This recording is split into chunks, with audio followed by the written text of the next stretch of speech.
Scruffy Audio Network.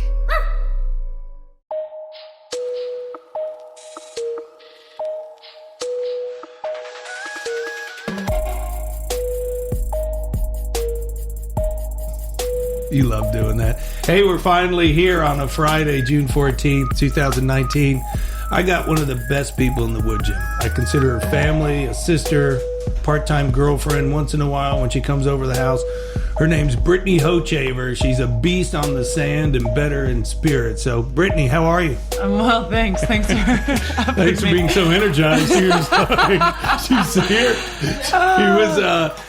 this is like a Johnny Carson, Ed McMahon thing, so it's kind of cool.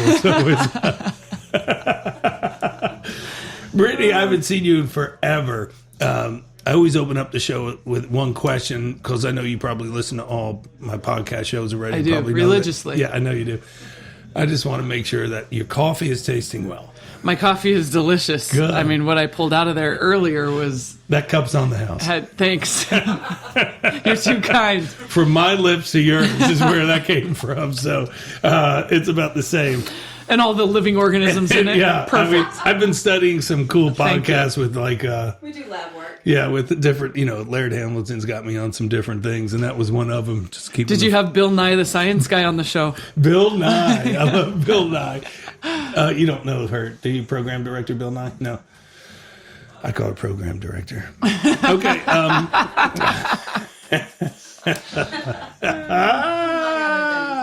All right, I'm going to open it up, and then we can get loose, but I'm so glad you made it here. I mean, I've been wanting to have you on forever because we've been doing it a long time and training. And the reason I started these podcasts were to have everybody understand who comes through the Woodgym, what their stories are. But most of the time, it's always type A, go-getters, never stop schedules at the top of their game, whatever they are. And I have so many interesting people. I'm booked through February 2020 with people that are all from the Woodgym. It's killer. It's killer. I mean, killer. It's like...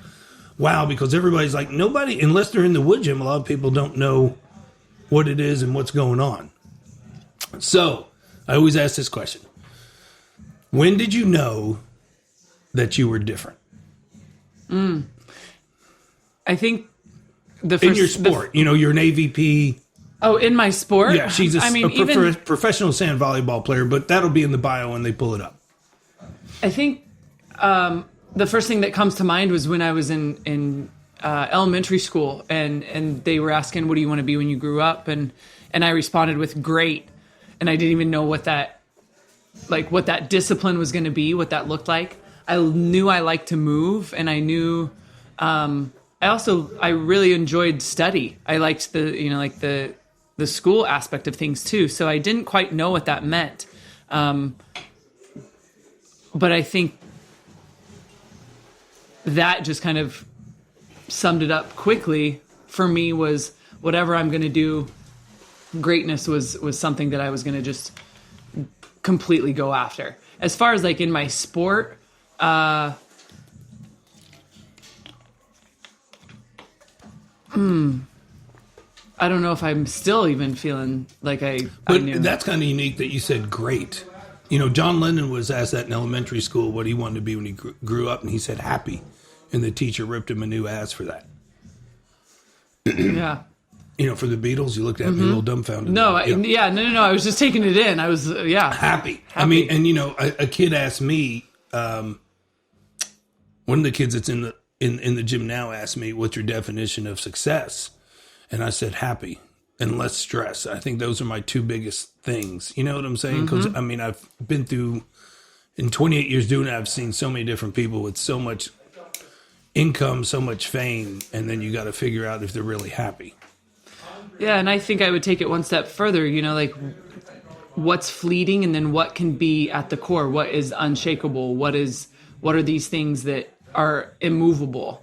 And I would even take it one step further to the fruits of the spirit, where even being happy sometimes isn't necessarily it doesn't have the stick-to-itiveness that something where joy would reside. That's right. Where we you talked could have, about that before. You can have joy and sorrow at the same time. You can hold them in the same place. And, right.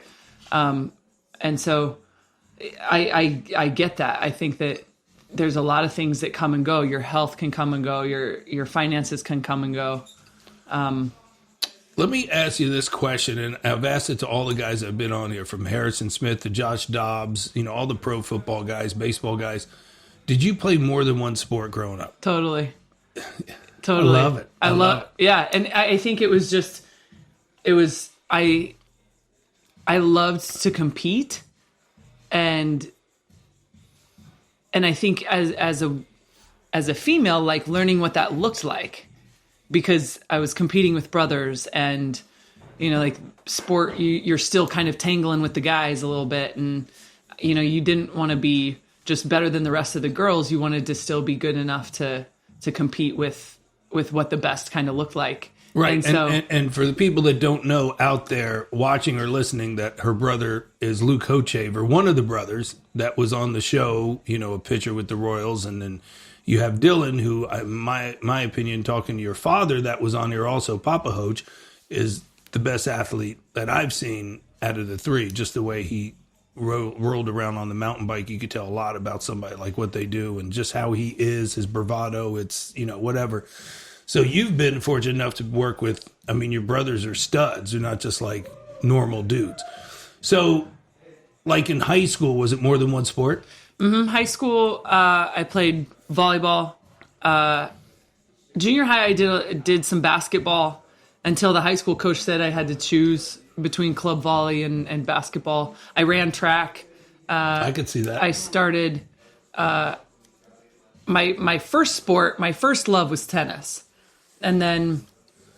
really? That's why I love these shows. I keep trying to tell you that. These shows, I never knew that. Yeah. Ever. And, you've been over the house, I can't even count, and hanging out. But the one-on-one podcast show from 30 to 50 minutes is amazing. Yeah. When did you play tennis? When I was really young. My godfather was on the tour, and he was my first coach. And that was while we lived in Denver, and, we had access. And then when we got to the smaller towns, it wasn't a sport that was offered. And so I had to go away from it. Probably... in hindsight, one of my biggest regrets that I didn't really fight to stay in that arena. I swam. I was a swimmer for a bit. And again, didn't know that. Yeah, well, 5 a.m. wake up calls, jumping in a cold pool and just counting tiles on the bottom of the pool was not. That's not that my mentality. Like a guy I needed something else coming my way. Right, like I needed to solve problems. I couldn't just execute a skill. I liked balls coming at me, or like an actual defense, creating issues to, figure out. I liked it, Counting tiles. I love it. I've not heard that ever. And I've trained a lot of swimmers of counting tiles. That makes so much sense. Yeah, there's no way your personality is designed for that. No. But don't you think that, going back to the tennis thing, I think our best athletes aren't playing that. They're pulled in the major sports. Like I've worked with so many tennis players, and they're so unathletic. Well, what's interesting too is like there's the team aspect that you don't have, and that as a young kid you want to be with a team, you want to make a team, and that's fun. And then I ended up choosing volley, where you have the most amount of people in the least amount of space than any other sport. So like as far as like the team aspect of it, it's way up there on that list. It's the most popular sport for young women in the States, and like over 900 million in the world play it. So it's just a massive, massive sport as far as popularity. So right. The fact that I kind of gravitated that way makes sense. Is there the payout at the end of that road? Not what our tennis and golfers are looking at on the female side, and hopefully our soccer girls will win their case and they can get theirs too. That venue that you just came from in New York City, was that in Manhattan? Because it was so beautiful watching what you posted of how it looked over the skyline. I think you were across the river. Yeah, we were in Manhattan. We were in Chelsea. Okay, yeah, Chelsea Piers, right? Yes. Okay, exactly. So you were right there. That was cool, and the stands were full. I mean, they looked like they were holding a lot, and those are like Thursday, Friday games and stuff, right? Friday, When did you start play? Friday. Friday you started. Yeah, the qualifiers on Thursday. Got it. Friday, Saturday, Sunday is the main draw. Sunday's usually just semifinals, finals. Well, I know you're a California person. I get that, but would you say is that one that you look forward to? I love mean, New you York love City. the city. I mean, yeah. Yeah, I've spent a lot of time in Brooklyn. And Oh, that's right. You had a place in Brooklyn too. I forgot. so I do love the city. She's such a vagabond. She really is. I mean, in Brooklyn's where it's at. You like Brooklyn's where that it's more at. than the east side, the upper east side of Manhattan, and all that jazz. Yeah, I like the soul. Yeah. You spread love the Brooklyn way. Yeah. That's nice, and I don't get through Brooklyn and Bronx as much as I just sit in the city and do the tourist stuff and the normal stuff. But I mean, that's where. So, what do you like better, East Coast or West Coast? Great question. I think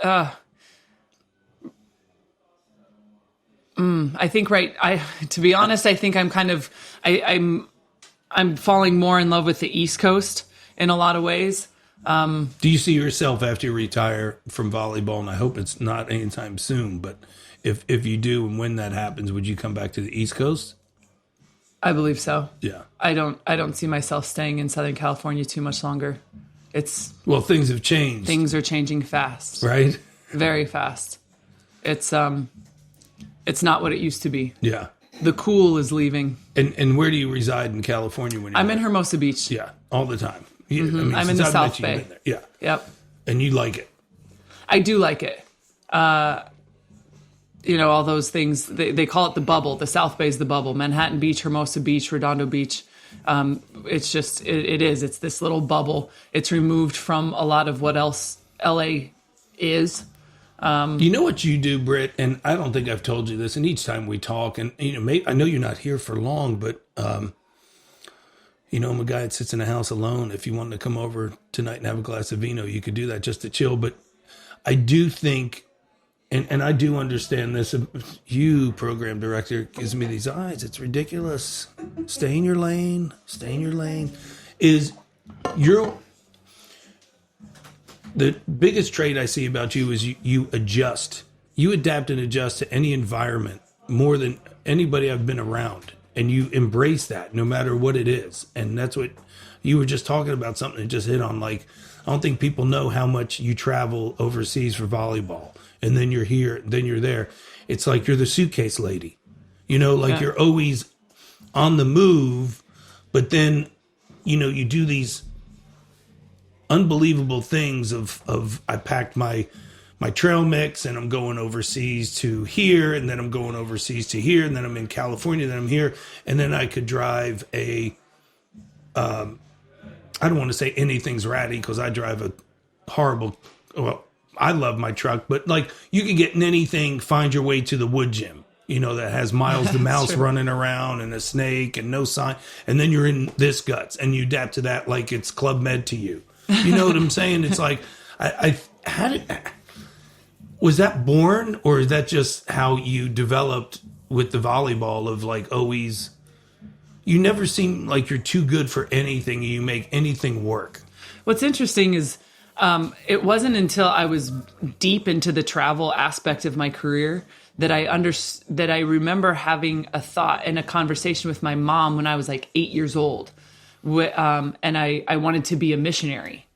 And all of a sudden I'm like, that makes sense. Oh my gosh, I'm actually living that out. It might look a little, it might be, sport is the vehicle, but that travel was somehow in me. And I think it's the best education. It's incredible to see how other people live. And I think a lot of times we want to know what the differences are. And then when you wrap yourself around the globe so many times and you time travel more or less, you understand that the same stuff is happening over there that's happening here. And there's a humanity to it, and there's a humility to it. And when you are deeply rooted and you're deeply grounded, that's when you can kind of head into orbit. I'm so lucky, and I guess that's why my happiness, the soul of this Woodgym and what I do, it doesn't replace a lot of things, and I wake up every day and I really do feel like I'm so blessed of working with so many different people.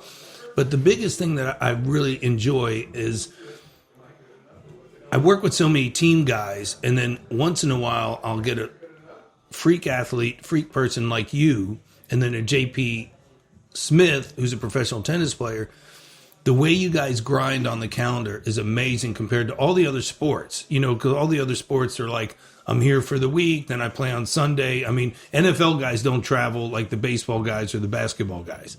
You know, it's what, 6-7 times out of the year, and it's one night. You know, so it's really not the grind of that. But then it's guys like you that have to set up your own travel, your own logistics. So when we look at our calendar here off to the left, and you go through like a 4 to 6 month thing, I'm like, she's so complex, but then yet so simple. Mm-hmm. And I'm just so simple. Mm-hmm. I'm like, there's no way, you know, like, tell me the last month where you've been. Last couple months. Yeah, I think we started the season in Cambodia, and then we dropped down to Sydney. There you go. Like, see, and you talk like, you know, I'm in Knoxville, Tennessee doing my gig here. We went to Oak Ridge, which is a town 7 minutes away. And then we, you know, traveled down to Lenore City. And then we, you know, we went to Chattanooga for a day. You know, okay, that's an hour and 20 minutes away in a car. Saying those two countries and going like it's nothing because you grind so much that way. It's such a gnarly grind. Yeah, because one, it's international. Two, you're on your own dime. You win, you get paid. You don't. So, do you like book getting your way to the next city, all of that responsibility is on us. Yeah, I'm trying to. You know, like, I think my afterlife is what I'm calling it. My life after being an athlete. You know, being in the arena. We got to do something to like help our volley athletes as far as like managing these type of things. It's too much. You know, you want your mind in one place, and I think a lot of our major sport athletes get this luxury of they have a grind. Like the MLB grind is a ton of games, right? But their sports agencies do everything. Yeah. I mean, let's just put, I watch all these guys. I mean, I asked Luke, I was like, have you ever had to do your laundry in a sink? No shot. No shot. And I watch these guys. I'm like, what are you doing? They're in the office on the phone. They're like, I'm booking a flight. I'm like, oh, cool. Who are you booking it with? He goes, well, I'm not really booking it. My agent's doing it. They're just going back and forth with me the times I want. Mm-hmm. You know, so I do agree with you on that. So you do all that. Mm-hmm. And so you go to Cambodia, Australia, and then where? I actually took a week in New Zealand and just kind of, it was a bucket lister of mine. And if I'm going to make that large of a flight, then I wanted to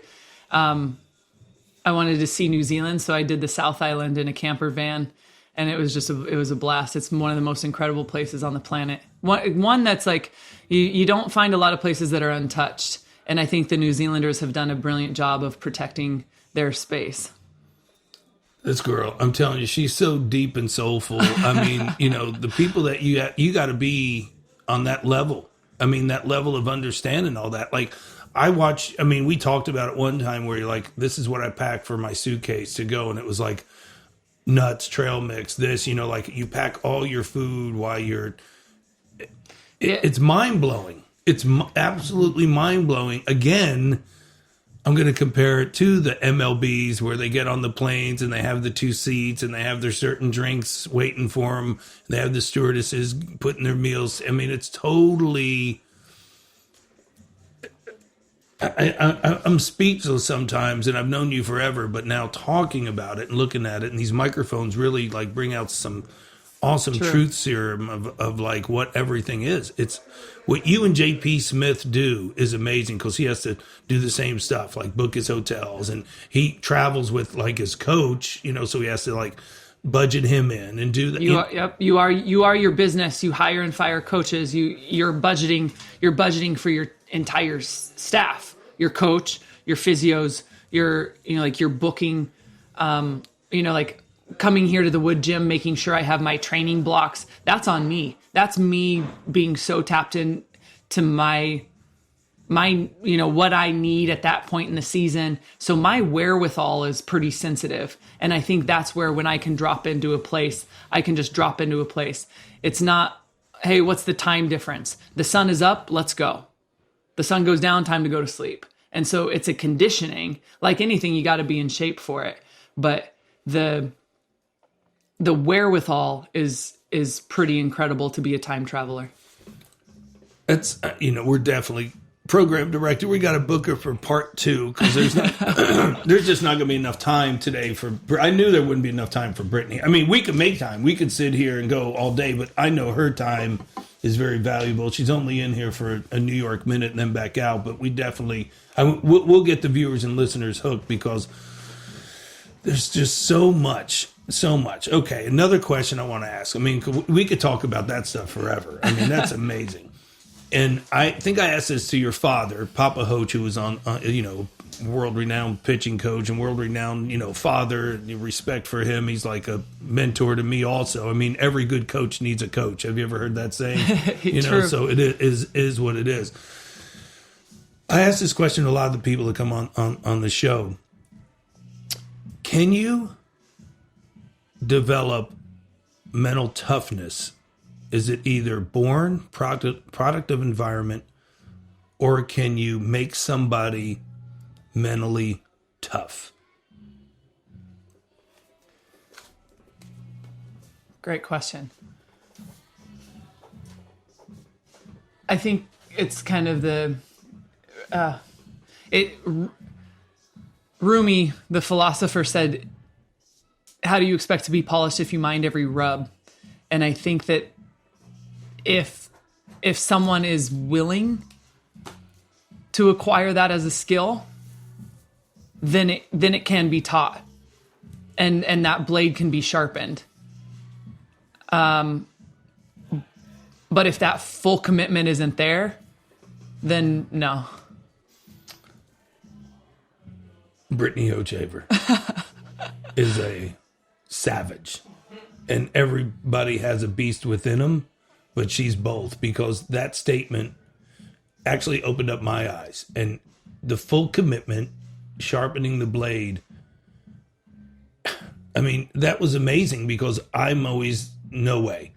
I'm from the old school of Louis Simmons in Columbus, Ohio, that I studied under. He always said, you're either born a motherfucker or you're not.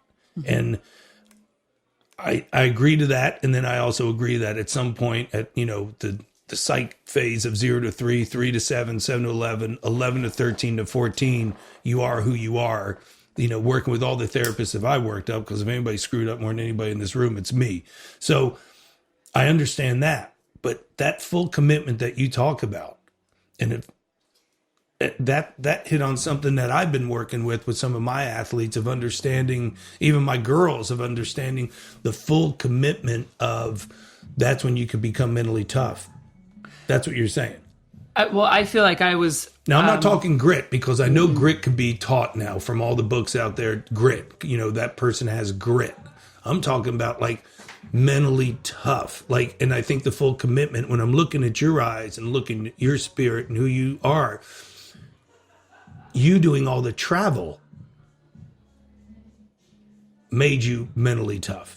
Or were you mentally tough by going, hey, I could do all the travel? Because I look at myself at 50 years old and go, there's no way I could do that travel. Because then I'm not fully committed to it. If I was fully committed to it, I wouldn't think about travel as being so fearful. Sure. Or fear. I think it's both. I think you sit on a plane for 30 hours, you have to develop some mental toughness, some edge to go, yeah, I'm not going to go crazy, and this is where I'm going to put my mind, and this is what I'm going to work on while I sit here doing nothing. Well, see, that's why a person like Brittany Hochevar and Dr. James Chu, who was my first guest on my podcast, the guy that climbed all 7 peaks of the world, when he talks about sitting in a tent waiting for a storm to pass for 4 to 5 days to be picked up in Antarctica, I'm like, what do? He goes, you just read a book or just sit there? And I'm like, you mental tough little nugget. I was like, you got to be there. I couldn't do that. So am I mentally weak, or I'm not fully committed to it, bringing it all the way back around to that word? Because I think about so many people that even in here say they want to do it, but are they fully committed to it? True. And I think I was lucky enough to be kind of the last of the old school. with Papa Hoch, instilling a lot, and then competing in a generation that was pretty cutting edge for women. Mom was the first generation of Title IX, and so like you kind of had the gnarly end of those athletes, and so the new school athlete, what I'm finding is that what you said just then, you can look in my eyes. There's very few times that the new school athlete looks in someone's eyes. When someone's about it, they're just about it. They just are. And you have to be in the presence of that person to know that they are authentic. But those type of buzzwords have been Instagrammed and tweeted and so much that now that's all they are words. And so then they get regurgitated by this new generation without knowing what it actually feels like or looks like to be about it. And so I think what's I'm finding, because I've been in my sport for so long, I've been a pro for over 15 years, and I'm now dealing with this new generation of athlete where they really want to be about it, but they just don't know how. They don't know what that looks like. They're just regurgitating what they've learned. They're very, very smart, and there's a lot of information rather than transformation. And so giving them the skill set, if someone's willing to stand in front of you and take an ass chewing and with tears in their eyes, but still come back the next match and get it done, that, okay, this can be taught. Okay, I can get in there. But I think it's one of those things too, where they do need that safe space, and they do need to know that, I know you have my back. So when you get on me for whatever, but that's how I was raised. And I already knew that, we crave that correction. We crave that, that edge, push me to the edge, show me what that edge looks like. No. And then let's go beyond that. No. But I think just kind of getting someone to that edge and convince them that it's still a safe space. Right. No. I mean, when you're talking about, that's another whole big show. I mean, we got a lot of shows. I mean, this might be your calling of being my co-host of when you're coming in town, there's certain people on here that I'm like, man, I need them on here just a little bit more. You're talking about the gram and posting for the gram, mm-hmm. and posting for the grind, and all these kids, I'm grinding. They don't even have a clue what that word you're saying. You're saying the right things, but they don't understand what it feels like. For one, what the grind feels like. It hurts. It's not easy. But it's cool to post I'm grinding with a picture of you doing something, but they have no clue. I mean, to the level of you're talking about the energy that somebody gives off when you see them and know that if they're fully committed or not, it's 100%. That's why you got to look at people. You got to feel people. You can't read people by reading stuff off social media. You got to look at people and go, that person wants it. That person doesn't want it. That person's half in. That person's lukewarm. Then you're talking about the old school. Who you are is Radomir Kovacic out of Yugoslavia that lived in Queens, New York, that I studied with and lived with. He's gone now, God rest his soul. He said, Charlie, remember, you want your athletes to come to you to tell them what they're doing wrong, not what they're doing right.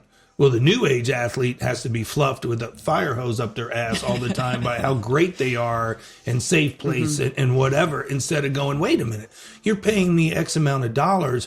Well, don't you want me to tell you how to correct this to get better? Or do you just want me, mm-hmm. for 55 to an hour and a half, a pump up show? Yeah, absolutely. I think there's this misconception too on confidence. Like people keep talking about confidence. Oh, their confidence isn't there. Who cares? And it's okay to not have confidence sometimes. I just talked to two parents yesterday. And then that's when you get into the wood gym. Do you build confidence? You get it done. You earn confidence. I think that's something that like. I didn't have confidence with my jump serve. And so you sneak into the gym and you set up the nets by yourself and you hit enough jump serves to where you start to have confidence in that. Wait a minute. Whoa. Back it up. You just hit the magic word that your father and I talked about when he was on the podcast show. And it was, you went into the gym alone and did work on your own. I just rhymed on a dime, and I had no clue that I got my boo. Wiki what? What? Chicka, chicka, chicka. All right, so we talked about that because all kids, because your father does pitching lessons. And, you know, I'm around enough softball girls and all that jazz and volleyball girls. And it's not football. It's not the sports that they don't give lessons. But when somebody goes, I grinded today. What you do? Well, I went to my lesson. Oh, so somebody was there for you to watch you do something. You know, we've lost this of the Todd Helton hitting balls in the garage into a net that his father set up, that the backdrop was a washer and dryer. And he said, come back in when your hands are bleeding. Oh, I'm sorry. He's the best pure hitter that's been through the state of Tennessee ever. So where did that art go to? I broke. You hear so many times like I broke into the weight room in Central Florida to work out on Saturday nights. Okay, same. In 1988, you did. I broke into went gyms, through a window or whatever, like to get better at what I want. And I don't care if anybody's looking. You know, so. But that's a sacred space. And unless you can get into the guts of that and you can touch that sacred space where nobody is watching, you can't handle it when everybody's watching. And you know those people. Once you get into competition and you know the people that have only trained or have only done something with somebody watching. And then that goes back to the mental fragility. So do you think that really separates the good from the best of, I went and did a lesson with Hoch. Did you throw on your own? I went to do a hitting lesson with so-and-so. Did you hit on your own? No, I don't hit on my own. Correct. Right.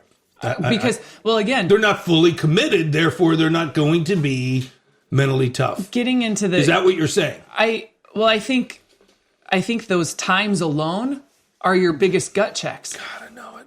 It's like, am I going to get in there and do the... In my mind, I was always chasing somebody that was working harder than me. And then come to find out, it's like, whoa, wait. You get to a point where you're like, man, I think I might have been the only one doing that. Yeah. You know, like how rare that company is, but how sacred that space is. And when nobody is watching, when you are doing it on your own and you are feeling yourself, and a lot of times I feel that's when the Holy Spirit can talk to you the loudest. Is it's you, and that's it. To be able to get up in the guts of that is something that's sacred, and it's hard, and it's not easy, and it's uncomfortable. But I definitely believe that that's a lost art. Is that because of our society? I think, and I'll answer this for Brittany, it's not only society, I think it's our environment. I even think it's our parents, because I know Brittany will be like, Bingo was his name-o. The parents nowadays want to do what? They want to be best friends with their kids. They don't want to parent at all. They want to be liked. The word that you use that I love is uncomfortable. Nobody wants to be there.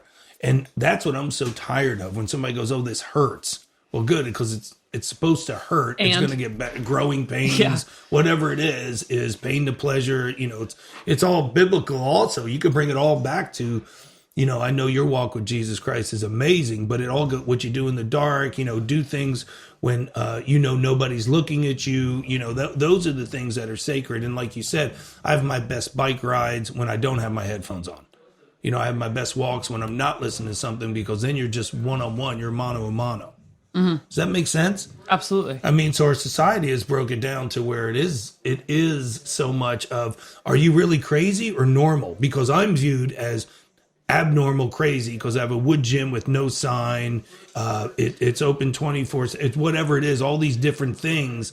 Well, and I think it's normal to train alone and practice your craft and hone your craft alone. I think it's normal. And I'm not a parent to know what that pull feels like. But it seems that you either want to do something for them, give them an opportunity you didn't have, allow them a different jump off point. But then there becomes a point where the kids want you to just tell them how it's done.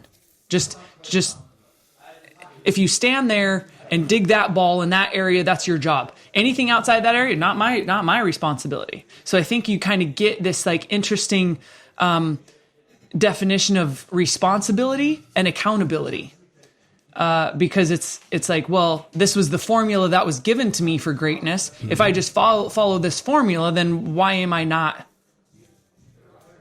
the best at what I do? And I think there's that extra little, that you have your comfort zone, and that's still within the comfort zone. Having a formula is still in the comfort zone. A formula is repeatable, but also too, a formula is predictable. Mm-hmm. So now everybody's following a formula, and then you get into the uncomfort zone where it's like, oh wait, this is outside of what I studied or outside of what they told me I should expect. And now I'm uncomfortable. And then that creates, just, you have the uncomfort zone. And then beyond that is the unknown zone. And that you have such few people that live in the unknown zone. And that's where true discovery happens. That's where true innovation happens. That's where in, I guess, kind of, bringing it back to my studies, that's where Christ dwelled. That's who he was. So even when you talk about like mental toughness and stuff, I think we missed the point with who Jesus Christ was and being Christ-minded, and how many times he went away to pray. He went away. He removed himself from society. He removed himself from his closest friends, because sometimes that isn't the best advice you could get. Like sometimes there's too much influence. Influencer is the next buzzword. Yeah. Like, I don't like, who are you responding to? What's your responsibility? Your response time, your ability to respond, but what or whom are you responding to? So I think just kind of really dissecting who Christ was and his Christ-mindedness was something that I find fascinating, because he wasn't influenced. Right. Yeah. He knew who he was, and he knew what he was supposed to do, and that's what made him the most controversial figure of all time. And I studied a devotional, months ago that talked exactly like you just said. That's great. You hit on that about like, watch your advice from whoever you're taking it, even your pastors, whatever. You be alone and listen to Jesus Christ. I mean, and that's, in my industry, I get it in both ears, of like, oh, you should do this with your kids, or this with the business, or this. And then you're like, information overload. So then you got to pull back, like you said. And just as you said, like it says on the monkey, what's our monkey's name again? Maurice the monkey. Maurice the monkey, okay. Just be. Be still. I think it's Psalms 46:10, I think, of just be still. And that, when you do that, you really are gaining a plethora of information. Now, do you see this in our generation? And when you just talked about it, and I said most people, and I'm on this big word right now the last couple of months, exposed. I love that word, exposed. And then I like, two things we talk about, exposed. And are you not at the level, and maybe it's social media again, is where these athletes or even our society, they hate these two words, mistake and failure. Instead of understanding and embracing failure as your friend, they hate to make mistakes, and they think it's bad when you strike out or you miss a volley or whatever it is. And we watch that. And even Papa Hoch and I were talking about that. We talked about it yesterday. Nobody looks like they're having fun anymore. I agree. It's boring. It's like, yeah. I mean, all these kids, I'm going to watch all these different sports, and it looks like, they're so tight and they're so looking over at their parents, or they just look miserable. Nobody looks like they're having fun. And they're afraid to make a mistake. They're afraid to be exposed. They're afraid to be laughed at. That's what we talked about when I talked with, listen to Steve Nash, self-deprecation. If you can't make fun of yourself, don't come on this team, because those are the most confident guys. They're the secure guys. The insecure people are the ones that can't take a joke, can't laugh at themselves, have to be right all the time, can't make a mistake. Steve Nash, like, I don't want that guy to work with me as a trainer, basketball coach, or anything. Don't you think that goes back, Brittany, to what you were saying as far far as problem solving, and that's why you loved Mm-hmm. the team thing and all that, and they don't know how to problem solve because they don't really know the game.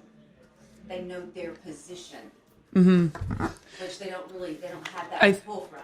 I think that the mindset of progress over perfection, and then, failure or mistakes or whatever, if the mind is in the appropriate place, it's just more information on how to solve the problem. Right, and I think we've lost the skill of problem solving. And because I don't think anybody's a student of the game anymore. I don't think anybody's really dissecting film and watching like they used to. That's all I did was watch speed videos and weightlifting videos overseas. You probably did the same thing. Now everybody's on Insta watching what somebody else is doing. So you think they're being self-minded and self-centered, but they really just want to watch everybody else's world instead of there's a lot of times I don't post stuff in here, what's going on, because it's like, it's something cool to be private with, and we're just training. Yeah, I don't know. I think stats and video is at a level that we've never had it before. I think the accessibility to stats and video is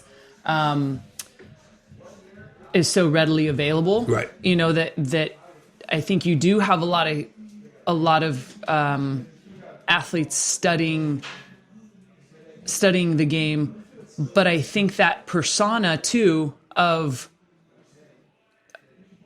just flipping the switch when you get on and when it's your turn to go and compete and just getting after it and knowing that you have a lot of tools in the toolbox to compete with, that it's not just an execution of skill, that I'm going to have a mental edge on this person and I'm going to, our sport, we're very, very exposed. We're exposed financially. We're exposed emotionally. There's only two of you. There's no substitutions. If you're having an off game, everybody knows it. You're exposed. Everybody knows it. You're watching mistakes. And we're in a bikini. So everything is out there. How well you train, how well you take care of your body, what you ate for breakfast, it's on display. That's true. It's not covered in a uniform. It's not covered in a uniform. It's not covered by a teammate or a coach or even a paycheck for that matter. It's not like, well, I'll take it for this amount or whatever. You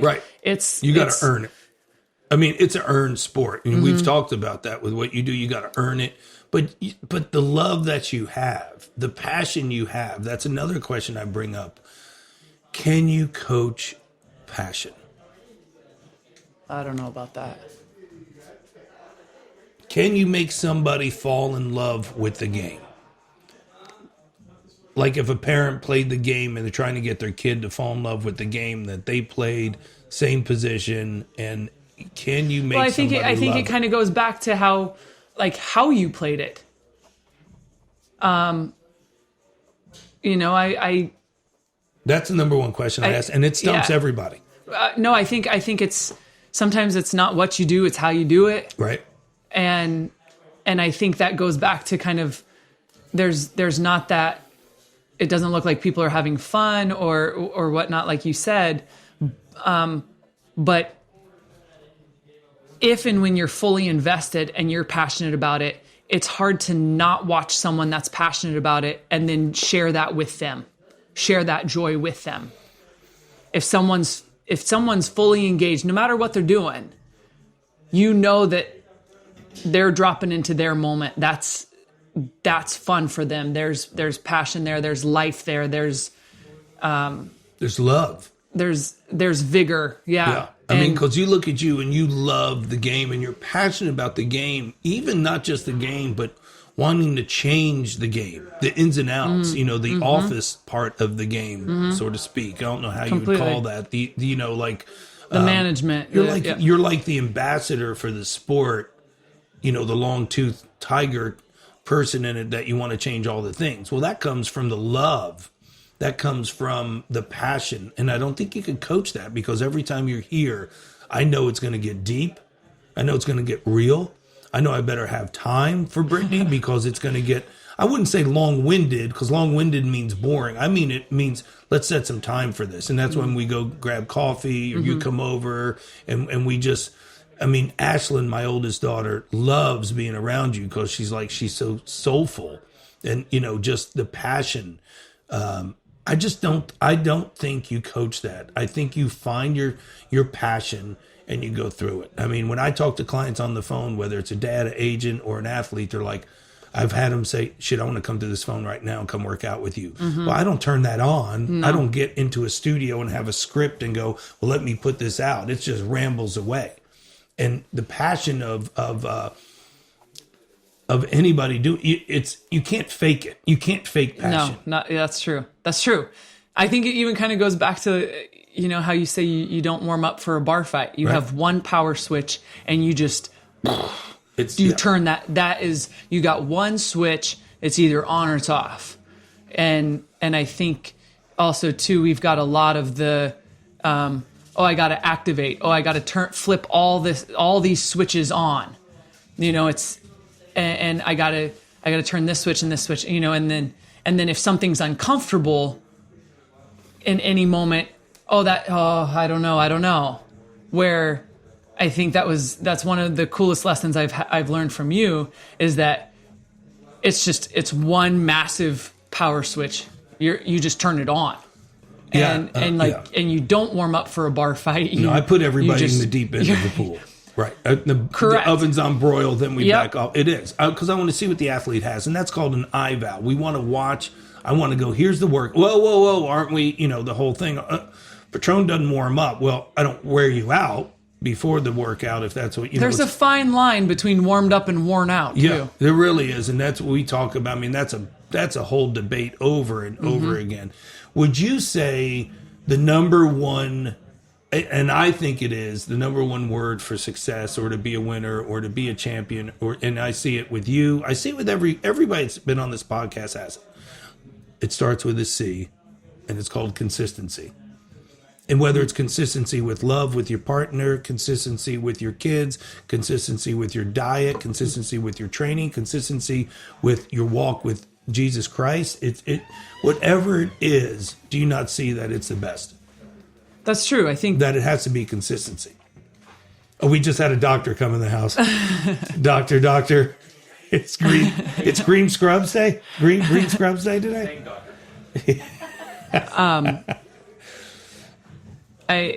Consistency, absolutely. But I think that, with that being said, you always feel like you're just around the corner from that next discovery.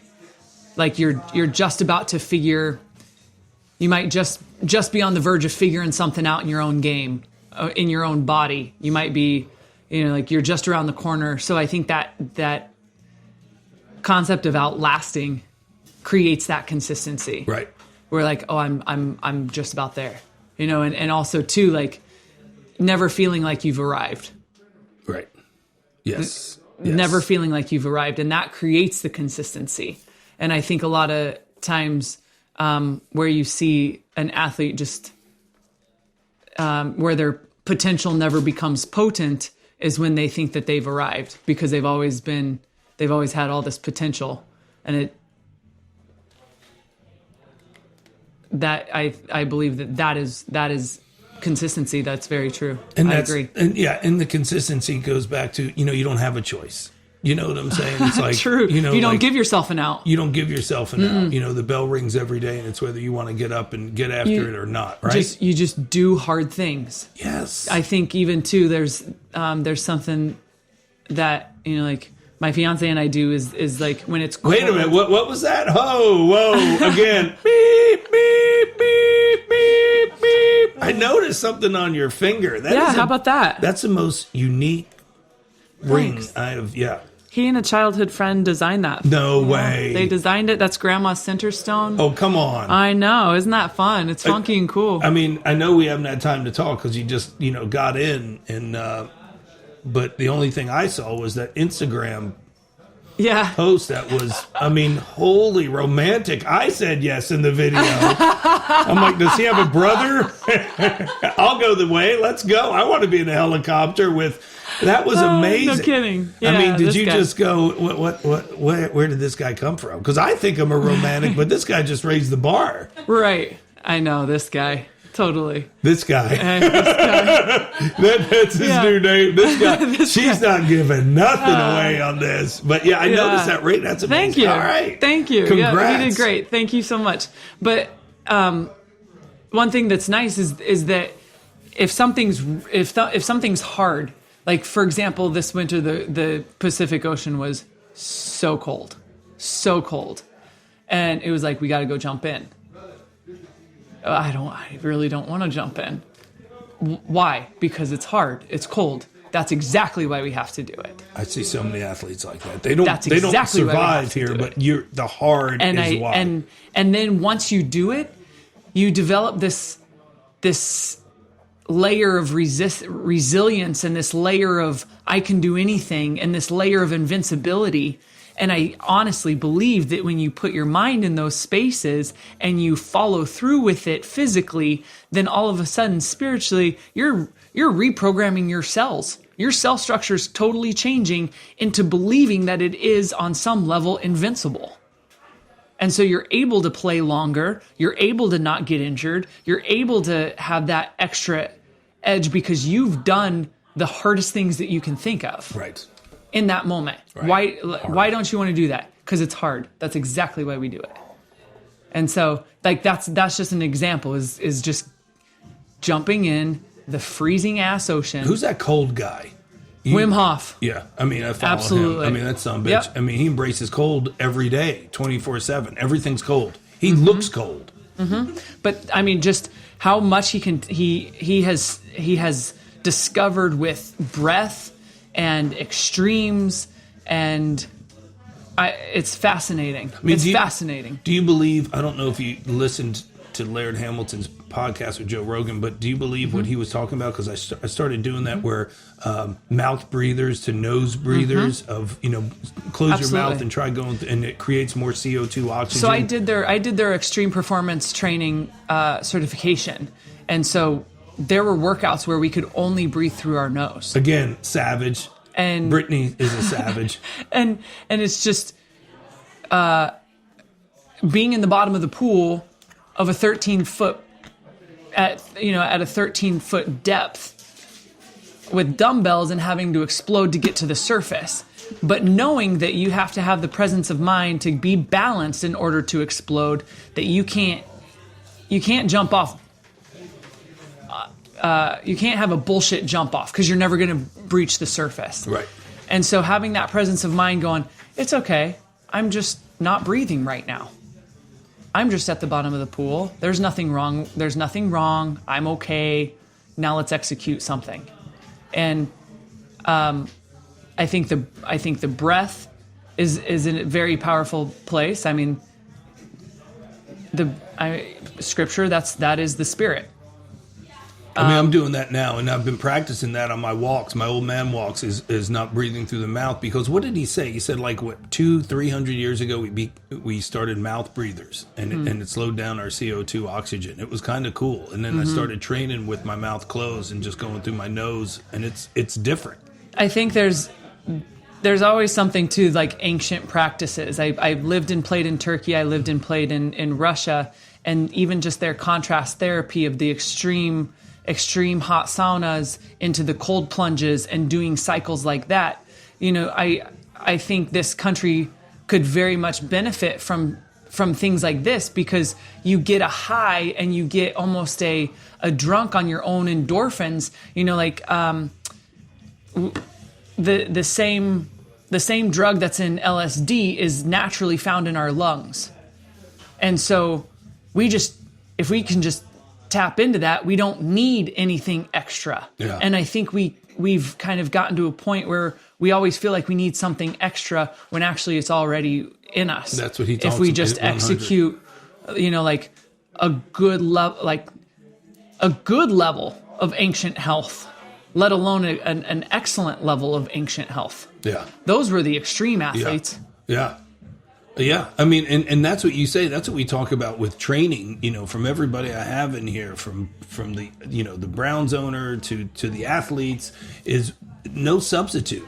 There's nothing like training when I'm done after a hard day work, or the athletes feel so much better. It's that whole, endorphin high, or what you just talked about, that I didn't know the lungs produce the same. DMT, I think is what, yeah. Yeah. I mean, the benefits that you get from training and how it makes you feel after is amazing compared to putting drinks or anything else in your body. There's not an after effect that is positive with most of that, but the after effect of training is, health and wellness, lean body fat, stronger, ligament strength, more flexibility. I mean, it goes on and on. I mean, I'm telling you, when I get off my old man walks or my bike, I feel totally different. Or twisting some steel for strength, not for size, just to get the muscles strong. It feels totally different than anything else I do at night at my house. Mm-hmm.